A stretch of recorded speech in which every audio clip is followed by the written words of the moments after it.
반갑습니다. 오순절 후 21번째 주일 말씀을 시작합니다.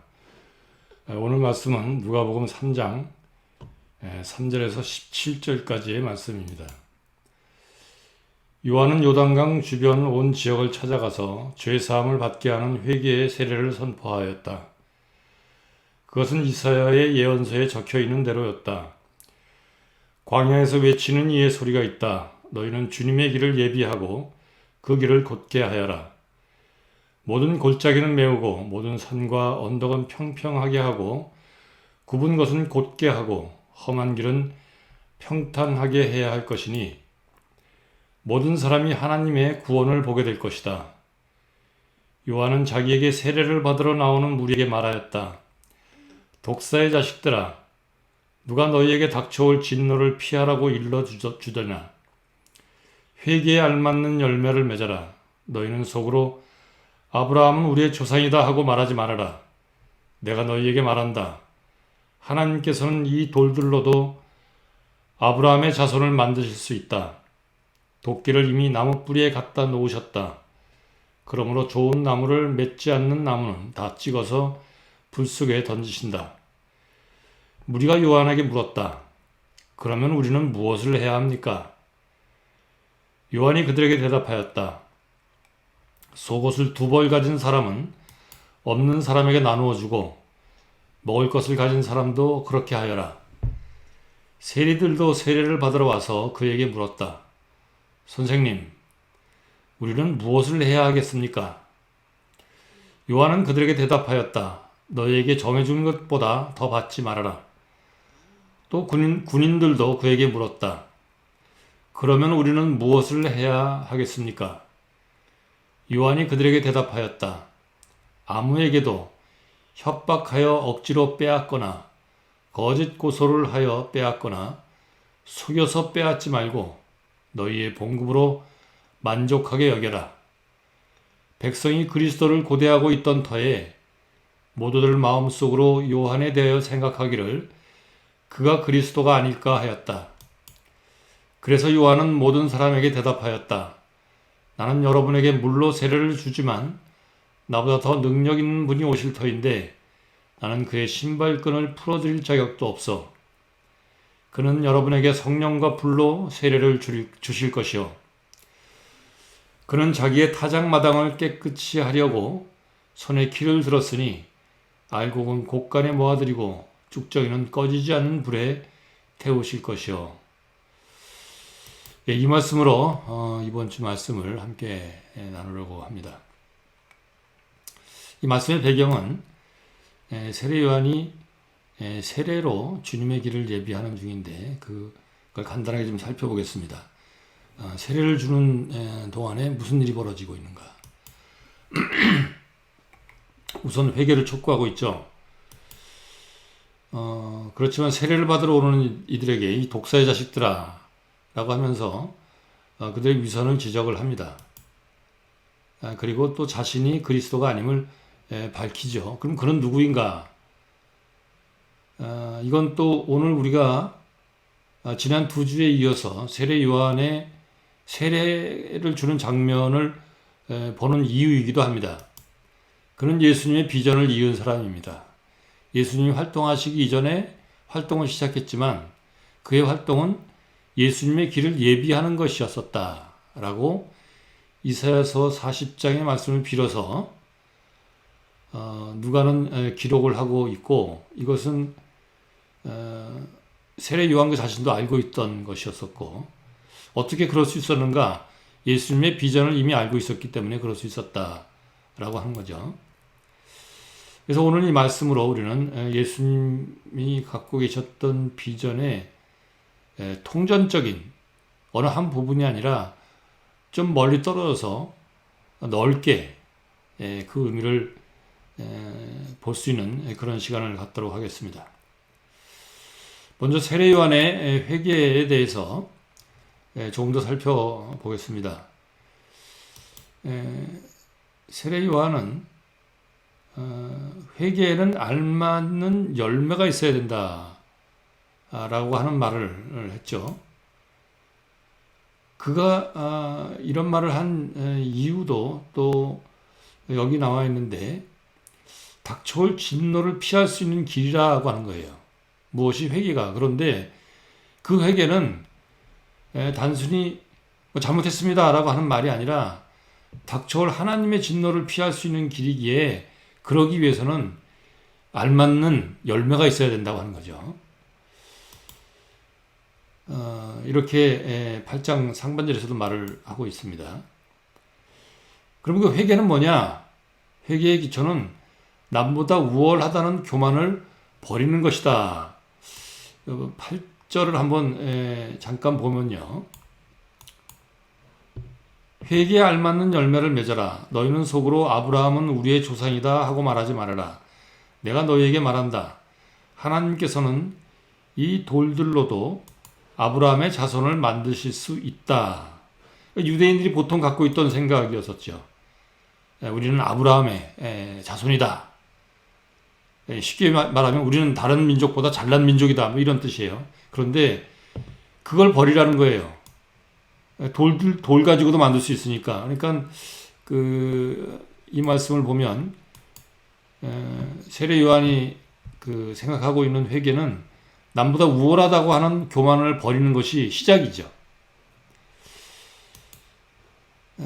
그리고 열매가 또 있어야 된다고 하는 거예요. 이 마음으로 이제 시작은 하지만 구체적인 삶의 열매가 있어야 된다고 하는 겁니다. 그 열매가 없으면 모두 찍어서 불 속에 던지실 것이다 라고 하는 말을 하고 있습니다. 그렇지만 이것은 단순한 책망이 아닌 비전을 갖게 하는 것이 목적이죠. 자, 이 책망을 하기만 한다고 한다면 의미가 없죠. 뭐하러 세례 요한이 뭐 낙타옷을 입고 뭐 꿀을 먹으면서 석청을 먹으면서 광야에 살며 이런 일을 하겠습니까? 유대인들의 잘못한 것을 지적하고 욕을 하는 것이 목적이라고 한다면 그것이 아닌 거죠. 그러니까 그럼 무엇이냐? 비전을 갖게 하는 것이다. 회개를 왜 요청하느냐? 비전을 갖게 하려고. 어떤 비전인가 하면 바로 그리스도의 비전입니다. 자, 이런 목적을 가지고 세례 요한이 이제 세례를 베풀고 있는데, 무리들이 이런 생각은 없이 종교적 행위의 하나로 요한이라는 사람이 세례를 베푼다는데 뭐 나쁘지 않겠지? 뭐 이런 뭐 주일날 교회 잠깐 나가서 앉아 있다가 뭐 헌금 조금 하고 오는 건 나쁘지 않겠지? 라는 생각과 어떤 면에서는 닮은 생각이라고 할 수 있는데, 이런 사람들에게 야단을 치죠. 그럼 어떻게 해야 됩니까? 라고 묻습니다. 이 사람들이, 무리가. 11절에 이렇게 말합니다. 속옷을 2벌 가진 사람은 없는 사람에게 나누어주고 먹을 것을 가진 사람도 그렇게 하여라. 이것 까딱 잘못 이해를 하면 가진 사람들의 희생을 요구하는, 또는 없는 사람의 인내를 요구하는 그런 말로 이해할 수 있습니다. 가진 자들의 희생을 요구하는 주님의 말씀이다라고 이해를 하게 되면 공산주의에 가까워져요. 또 없는 자들의 인내를 말씀하시는 거다라고 하면 이건 기득권자의 편승해서 자기 이익을 챙기고자 하는 그런 얄팍한 마음과 다를 것이 없게 되는 거죠. 그런데 그것이 아닌 거죠. 그냥 나눔이에요. 속옷 2벌을 가진 사람, 뭐 많은 큰 부자가 아닙니다. 없는 사람, 속옷이 하나도 없는 사람보다는 뭐 좀 형편이 낫지만 속옷 2벌 가졌다고 부자라고 말할 수 없잖아요. 큰 금고를 가진 사람은 금고를 털어서 나눠줘라, 이런 이야기가 아닙니다. 일부러 속옷 2벌을 가지고 이야기를 했겠죠. 그런 오해가 생길까봐. 먹을 것을 가진 사람도 뭐 진수성찬이라고 말하지 않아요. 그냥 단순히 먹을 거죠. 그냥 나눔에 대한 말씀입니다. 단순한 나눔에 대한 말씀이지만 이것이 그리스도의 비전과 관계가 있다고 하는 거예요. 그래서 보다 큰 세상에 대한 비전을 말하는 것으로 우리는 이해할 수 있습니다. 그리고 왜 그렇게 말을 하는가 하면 여기서는 단순히 나눔에 대해서 이야기를 하지만 요한이 이 나눔에 대한 이야기를 하는 것은 단순한 것이 아니라 이런 내용이 있습니다. 요한이 말하는 이 나눔은 역사적입니다. 그래서 누가가 이사야서 40장을 들어서 요한의 행위에 대한 근거가 여기에 있다라고 말을 하고 있는 거예요. 그리고 나눔은 육적이고 또 영적이기도 합니다. 이 말은 계속해서 오늘 조금씩 더 다루도록 하겠습니다. 요거는 기억해 두시기 바랍니다. 요한이 말한 이 나눔에 대한 이야기는 단순히 뭘 나누어 먹는 것이 아니라, 나누어 먹는 거예요. 그런데 그것으로 그치지 않는 거죠. 그것은 역사적이고 또한 육적이고 한편으로는 영적이기도 하다고 하는 겁니다. 자, 좀 더 보겠습니다. 세리들도 또 좀 묻습니다. 그럼 우리는 어떻게 할까요? 세리들은 물질의 힘을 쥔 자들이라고 할 수 있어요.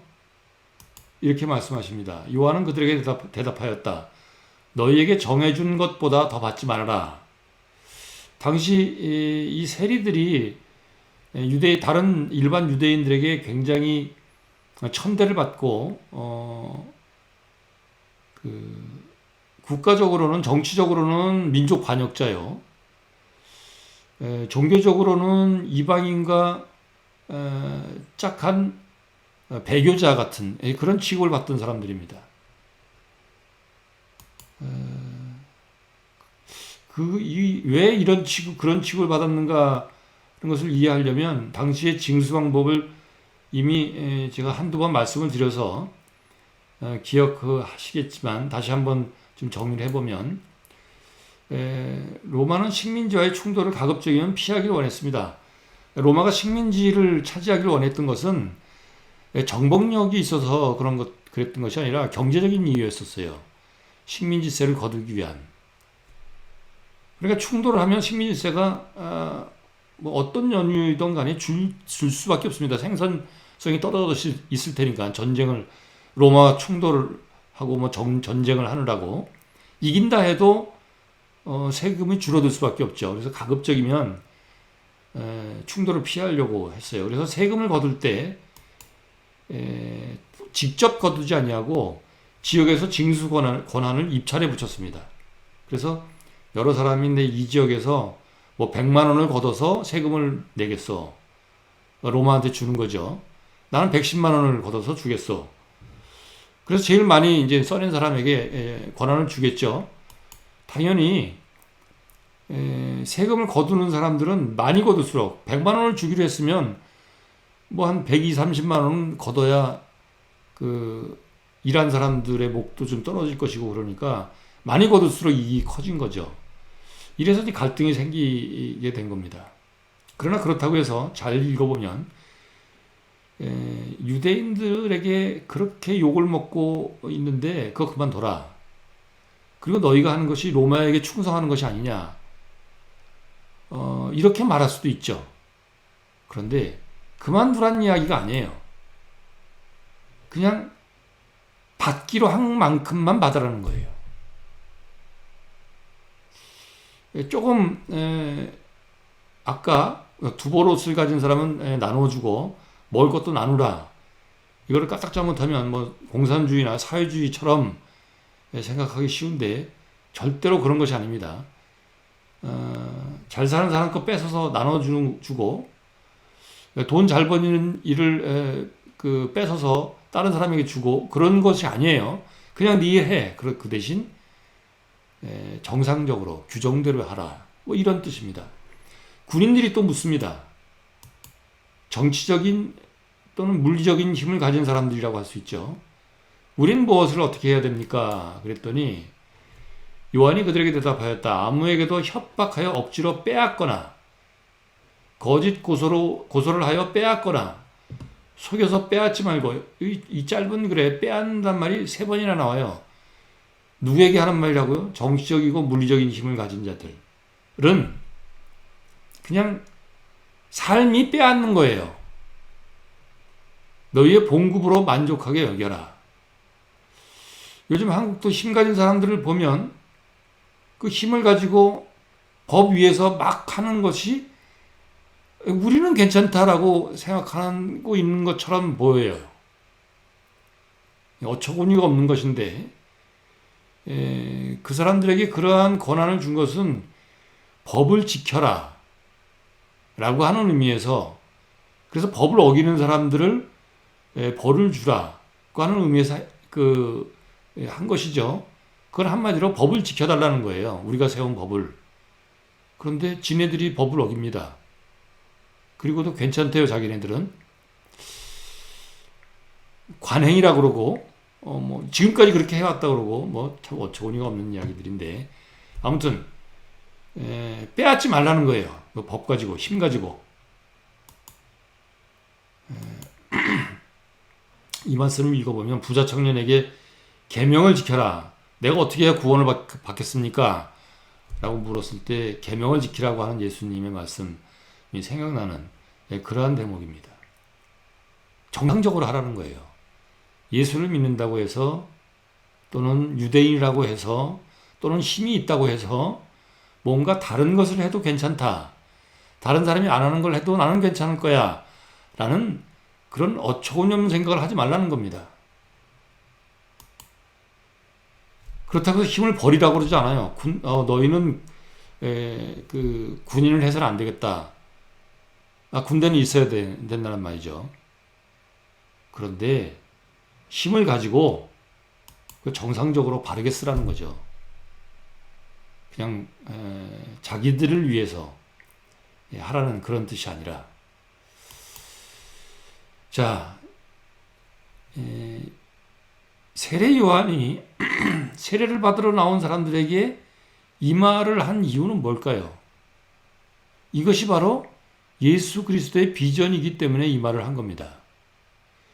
이 말을 품지 않고, 이 비전을 품지 않고 요한에게 세례를 받거나 종교 행위를 하면서 자신이 아브라함의 자손이라고 예수를 믿게 되어서 하나님의 자녀가 되었다라고 생각하는 것은 독사의 자식이 하는 것이라고 하는 겁니다. 세례 요한의 말을 빌리자면. 그래서 예수님의 비전을 품은 이들에게 세례 요한의 삶은 무슨 말을 하고 있는 것인지, 세례 요한의 삶을 한 줄로 줄여보고 또 정리를 한번 해보겠습니다. 세례 요한의 삶은, 그의 삶은 믿음이 그의 삶의 뿌리고, 나눔은 그의 삶의 열매라고 할 수 있습니다. 요한의 삶은 모름지기 그 뿌리가 믿음에 가 있어요. 그리스도를 믿는 믿음. 그래서 그리스도의 오실 그리스도를 준비하는 것이 자기의 사명이라고 여기고 있었죠. 그런데 그 믿음 가지고 사람들에게 무엇을 얘기하나요? 나눔을 이야기합니다. 어떻게 세례 요한은 이런 뿌리와 이런 열매를 갖고 살 수 있었던 것일까요? 그는 우선 말씀으로 메시아를 만났고 그 말씀을 통해서 그의 비전을 공유했습니다. 그런데 이 말씀이 지금 우리에게는 하나님의 말씀인데, 물론 세례 요한에게도 하나님의 말씀이긴 했죠. 그런데 그것은 그 나라의 역사였었어요. 역사를 통해서 메시아를 만난 거예요. 세례 요한은. 그리고 그의 비전을 공유했습니다. 그래서 우리에게 자신의 삶도 이랬고 우리에게도 이런 말을 할 수 있었던 거죠. 그가 예수님을 만난 것을 좀 간단하게 정리를 해보면, 그에게 있어서 역사는 주님을 만나는 마당이었다라고 하는 겁니다. 물론 말씀이기도 합니다. 그게 단순히 말씀이라고만 하면 굉장히 무슨 영적이고 신비롭고 그런 것만 생각을 하는데, 우리 기독교는 예수께서 이 땅에 오셔서 이 땅에서 사시면서 우리에게 하나님의 복음을 전해주셨는데, 그리고 그 스스로 십자가에서 못 박혀 죽으셨는데, 그 생명의 복음은 허공에 뜬 것이 아니에요. 역사와 함께 가고 있는 겁니다. 역사 안에 있고 역사를 주장하시는 하나님의 행동들이었던 거죠. 그러니 역사 속에서 주님을 만나는 것은 당연합니다. 역사를 모르는 사람들이 주님을 만나지 못하고 헤매고 있는 것 역시 당연합니다. 자, 8절에서 14절을 보면 선한 삶으로 풍성해지는 육의 삶에 대해서 이야기를 해요. 자, 역사 속에서 요한이 주님을 만났잖아요. 주님은 모든 생명을 살리는 영원하신 영생의 주인이시, 영생을 나눠주실 분이에요. 영원한 생명을. 그러면 보통 그렇게 말을 하면 이 육의 삶은 빨리 끝나버렸으면 좋을 것 같은 생각들을 합니다. 그런 말들을 해요. 그런 생각들을 해요. 천만의 말씀입니다. 이 육의 삶이라고 하는 것도 하나님의 창조 안에 있어요. 이것이 가치 없다고 한다면 하나님의 창조가 가치가 없는 거죠. 그렇지 않습니다. 그런 역사 속에서 주님을 만나서 주님의 비전을 공유했고, 그래서 이 땅에서 어떻게 살아야 되나 라고 하는 질문에 답을 얻은 사람이에요. 어떻게? 선한 삶으로 삶이 풍성해지는 것이로구나. 이게 세상적인 말이라고요? 아닙니다. 지극히 영적인 말입니다. 그리고 15절에서 17절 성령으로 새로워지는 영혼에 대해서 이야기를 합니다. 세례 요한이 선한 삶으로 풍성해지는 육의 삶에 대해서 이야기를 했다고 해서 그 사람은 육의 사람이었었나 봐 라고 생각한다면 큰 오산이죠. 뭐라고 말합니까? 16절을 잠깐 볼까요? 그래서 요한은 모든 사람에게 대답하였다. 나는 여러분에게 물로 세례를 주지만 나보다 더 능력 있는 분이 오실 터인데 나는 그의 신발끈을 풀어드릴 자격도 없어. 그는 여러분에게 성령과 불로 세례를 주실 것이요 라고 말을 합니다.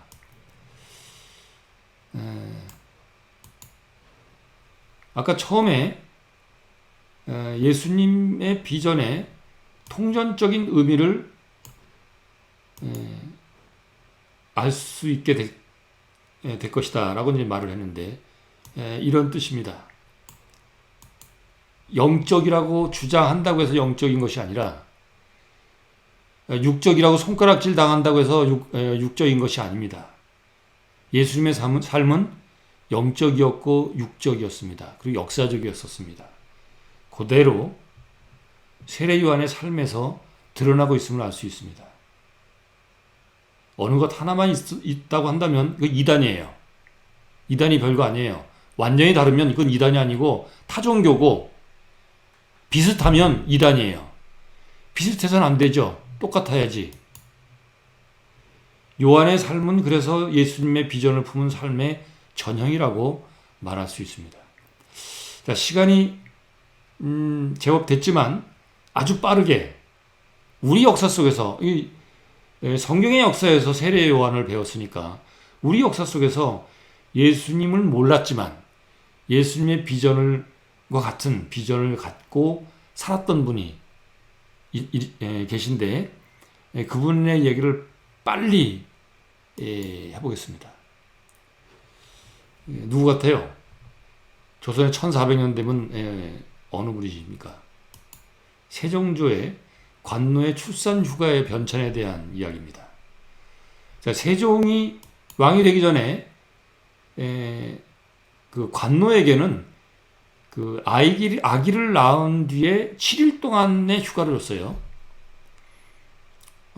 그런데 세종대왕이 왕이 되고 8년째 되는 해에 해산한 관노에게 100일의 산후조리 휴가를 줬습니다. 이거 제가 지어낸 이야기가 아니라 이조실록, 세종실록에 있는 말들이에요. 그리고 4년 뒤에 올림픽처럼 4년마다 한 건씩 터트리시는데, 산후에 100일만 줄 것이 아니라 아기 낳기 전에 요양하라고 1개월을 더 추가해야 되겠다. 그래서 모두 130일을 줘요. 그리고 또 3년 뒤에, 아니 4년 뒤에 아기를 낳는데 상구한 할 사람이 없더라. 그래서 그 남편에게 1개월의 산후 휴가를 줍니다. 지금 우리나라에 제가 들은 이야기로는 산후 휴가가 90일이래요. 정확한지 모르겠습니다. 뭐 업종마다 좀 다를 수도 있고 그런데 저에게 알려주신 분이 90일이라고 하면서 제가 이 얘기를 했더니 그때가 더 낫다고. 그리고 46년에 훈민정음을 반포하십니다. 훈민정음의 반포의 이 사유가 어떤 것인지는 알죠. 나란 말씀이 중국과 다르지만 그것이 중요한 것이 아니라 어린 백성이 말하고자 할 바를 다 글로 못해서 내 일을 어여삐 여겨서 이것을 만든다. 그 마음에 백성에 대한 사랑이 있었던 거죠. 그리고 어쩌면 세종은 왕이 된 뒤에 얼마 있다가 거의 실명을 한다고 합니다. 어쨌든 이런 말씀도 하셨다고 그래요. 노비도 하늘이 내신 내 백성인데 그리고 그가 봉건제도는 뭐 손도 못 댔죠. 그렇지만 그 봉건제도 안에서 가능한 한 평등을 추구하고자 또 인권을 찾아주고자 애썼던 분이었다라고 하는 것을 알 수 있습니다. 예수님을 모르는 사람도 이 정도는 해요. 그러면 예수님의 비전을 받은 우리는 어떻게 살아야 될까요? 세례 요한은 예수님을 만나서 그 외모는 참 볼품 없었을지 모르고 결국에는 목이 잘려서 사형을 당하지만 정말 멋진 삶을 살다가 가지 않습니까? 우리가 세종대왕처럼 위대한 사람은 아니지만 어떤 면에서는 세종대왕이 꿈에도 꾸지 못하던 그런 복을 누리고 있고 또 그런 신분으로 변화된 사람들입니다.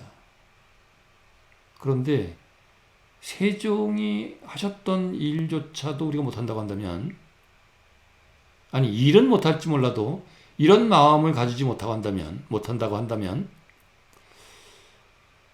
심히 부끄러운 일이 아닐까 생각을 합니다. 기도 제목을 나누면서 오늘 말씀을 정리하도록 하겠습니다. 자, 그리스도의 비전을 품은 사람이어야 합니다. 그것은 다른 것이 아닙니다. 보다 큰 세상에 대한 꿈입니다. 이것은 뭐 큰 성공을 말하는 것이 절대로 아닙니다. 하나님은 나만 잘 살면 행복할 수 있도록 세상을 만들지 않으신 것이 분명해요. 고아와 과부와 나그네도 때때로 웃으면서 살 수 있는 그런 세상을 바라시는 것이 분명하지 않습니까? 그래서 모두가 행복할 수 있는 세상에 대한 꿈을 갖기를 원합니다. 오늘 이 제목을 놓고 기도하기를 원합니다. 또 하나는 하나님을 믿고 사랑으로 나눌 때 우리 모두가 믿음과 나눔의 사람이 될 수 있도록 함께 기도하면 좋겠습니다. 이 두 가지 제목을 놓고 나하고 가장 가까운 사람, 부부는 남편이 또는 아내가 또는 이웃이 또 함께 교회 일을 감당하고 있는 재직들, 이런 직장에 있는 친구들, 이 땅에서의 삶에 빠져서 허덕이다가 가는 그런 인생이 아니라 메시아의 꿈을 함께 꾸고 그의 비전을 가슴으로 품고 이렇게 살 수 있는 그런 사람들이 될 수 있도록 함께 기도하겠습니다.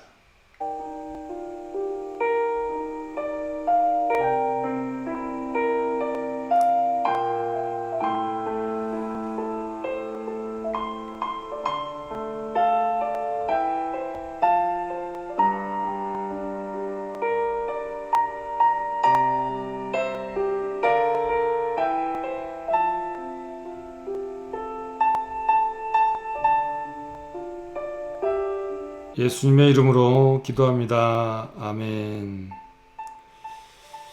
이제 제가 축도로 예배를 마치도록 하겠습니다.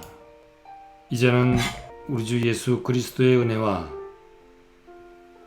하나님 아버지의 극진하신 사랑과 성령의 감화하시고 인도하시는 역사가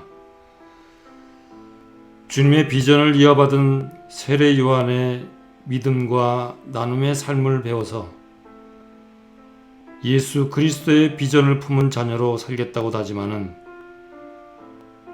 주님의 귀한 성남 성녀들을 위해 또한 개혁의 열매를 손꼽아 기다리고 있는 대한민국과 코로나의 어려움을 이겨내고 부흥을 바라는 마다가스카르와 온 땅에서 일하는 주의 귀한 일꾼들 위해 영원토록 함께 하시길 간절히 축원하옵나이다. 아멘.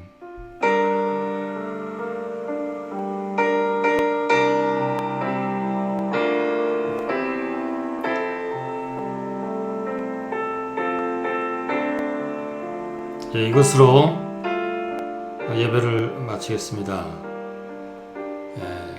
이번 한 주간도 주님의 은혜 가운데 주님의 비전을 가슴에 품고 승리하는 삶을 사시길 간절히 바랍니다.